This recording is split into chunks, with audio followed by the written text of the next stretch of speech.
Hey everyone, I'm an elite Japanese office worker.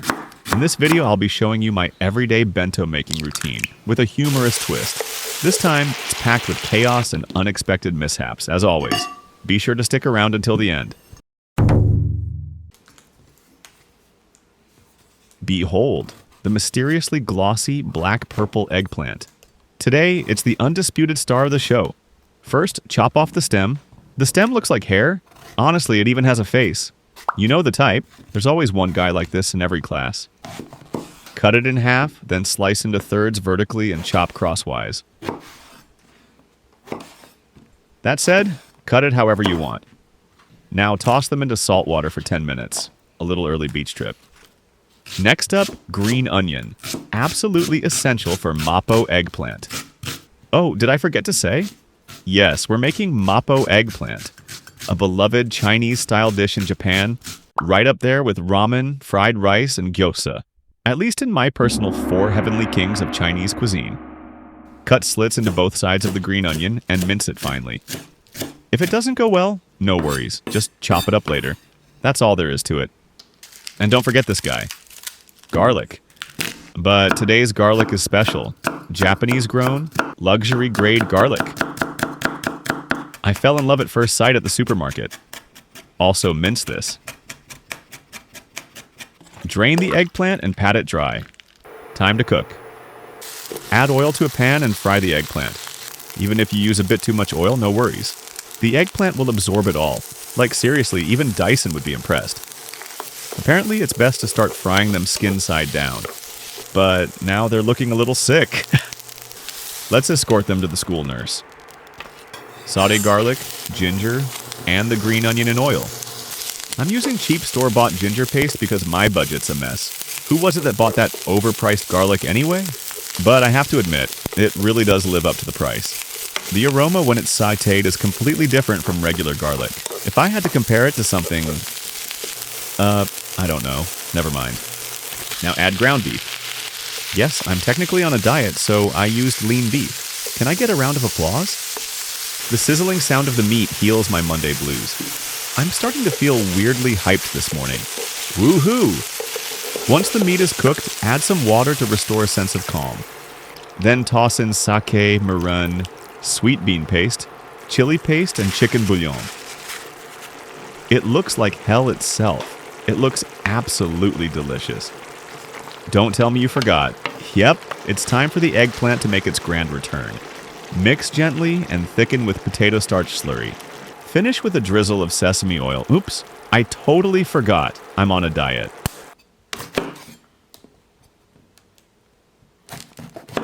First, slice up everyone's favorite, green bell peppers, lengthwise. The slender and elegant enoki, just cut them into easy-to-eat pieces. Stir fry with sesame oil. Once the mushrooms start looking sad and droopy, add sake and Mentsuyu for flavor.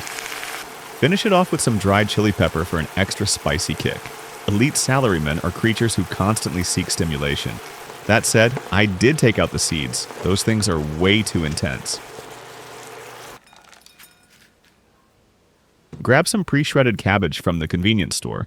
Add shredded imitation crab sticks. It's a Japanese invention meant to look like crab. If you're Warren Buffett, sure, use real crab. But honestly, the fake stuff fits this dish better. Top with mayonnaise, Japanese dashi powder, and ground sesame seeds, then microwave for 1 minute. That's it. Done. Simple and tasty. When I become the CEO of KFC, all coleslaw will be replaced with this. And just like that, day one's bento is done. Honestly, I'm already exhausted, and it's still morning. Let me introduce an insane lineup. First up, eggs. Now so expensive, they might as well be luxury items. Next, a nearly mummified green onion, limp and hanging on to life. Frozen rice, so rock solid it could be used as a blunt weapon. Fermented soybeans, natto, unleashing a terrifying stench upon the world. And presiding over it all is me, a self-proclaimed elite salaryman. Why self-proclaimed? Because no one else ever called me that. First, slice up the green onion. This stuff works great with both fried rice and natto. It's basically illegal not to include it. Next, crack open the eggs. That's right, 2 whole eggs. We're going wild today. Look at that clean break. I didn't even mess up the yolk. Not that it matters, we're scrambling them anyway. Now for the star of the show, natto. 1 pack. I'm going double today. Peel off the film, pour in the sauce. Yes, it's mostly just my hands on screen, but let's not worry about that. Don't forget the mustard packet. In households with young kids, this mustard always gets left behind until it forms a graveyard in the fridge door.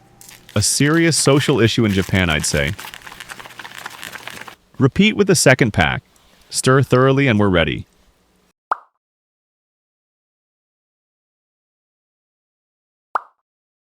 When it comes to fried rice, speed is everything. 1 misstep, and it's all over. Heat up the oil, toss in the eggs, then immediately add the microwaved rice. Okay, I struggled a bit.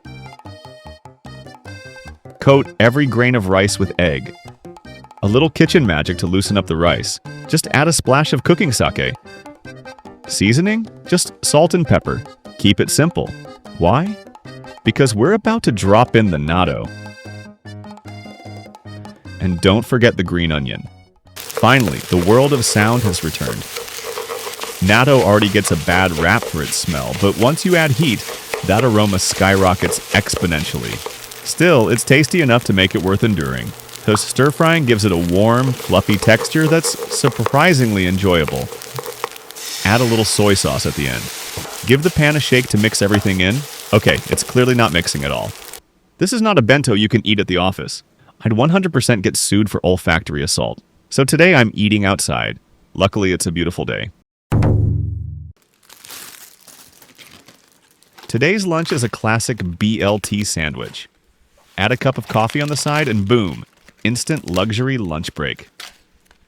Tear up plenty of fresh lettuce. Well, realistically, 1 or 2 leaves is about all that fits in the sandwich. Next up, tomatoes. They're packed with moisture, so they tend to make the sandwich soggy. But hey, it's called a BLT for a reason. We can't skip them. To make them count, I'm slicing them thick. Crisping up some paper-thin bacon. Honestly, it's impressive how thin they managed to slice this. Terrifying, even. Truly the power of Japanese engineering. Though, I wouldn't mind if they sliced it just a bit thicker. Today's bread is chojuku, a well-known sliced bread brand in Japan. The package claims you can taste the true flavor of wheat. But does wheat even have a flavor? Now for the important part, the sauce. Should I go with mayo or ketchup? After much soul-searching, I went with both. So much for tasting the true flavor of wheat. Next, stack the lettuce, tomato, and bacon in that order.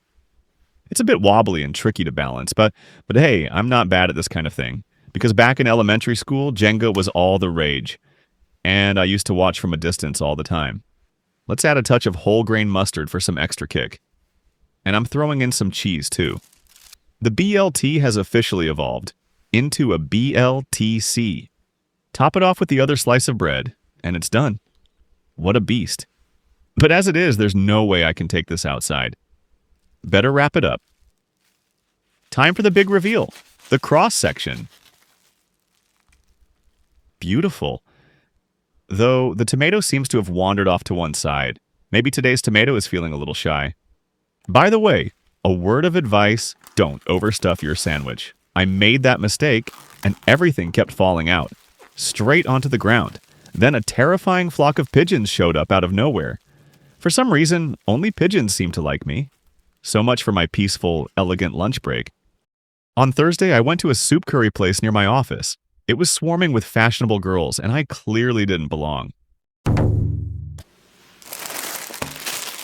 Today, we're making mushroom takikomi gohan, rice cooked with an absurd amount of mushrooms.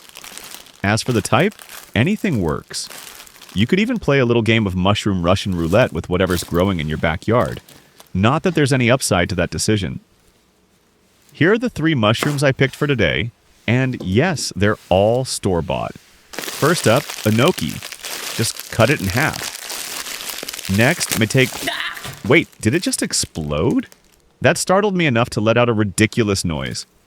Time to gather the meitake remains and break them apart by hand. Finally, shimeji. Just trim the base and pull it apart. Easy. And of course, no takikomi gohan is complete without a burrage. They're incredibly familiar to everyone in Japan, yet even as a pure-blooded Japanese person, I've never fully understood what they actually are. Apparently, they're thin slices of tofu deep-fried until golden. That's what ChatGPT told me, so it must be true. Next, soak 2 cups of rice in water. Let it sit for about 20 minutes so it can absorb the moisture. Needless to say, I should have done this before prepping the mushrooms. This time, I'm using a donabe, an earthenware pot. It's all about making that crispy rice at the bottom. It's the best part of the whole dish. For 2 cups of rice, add 400 milliliters of water. Then mix in sake, soy sauce, and Japanese dashi powder. Now, pile in the mushrooms. And of course, don't forget the aburage. Oh, worried your mushrooms won't cook through? Whatever you do, don't mix them into the rice. That'll mess up how the rice cooks and leave you with uneven texture. Just trust the mushrooms. Start on high heat, then lower it once it comes to a boil. And to the eagle-eyed viewer who noticed my stove looks dirty, yes, I'll clean it tomorrow. Let it cook for 10 minutes, then turn off the heat and let it steam for 15 more. Looks like the rice is finally done. This moment, lifting the lid, is pure excitement. The rich aroma of mushrooms hits my nose like a flavor bomb. Give it a good stir from the bottom.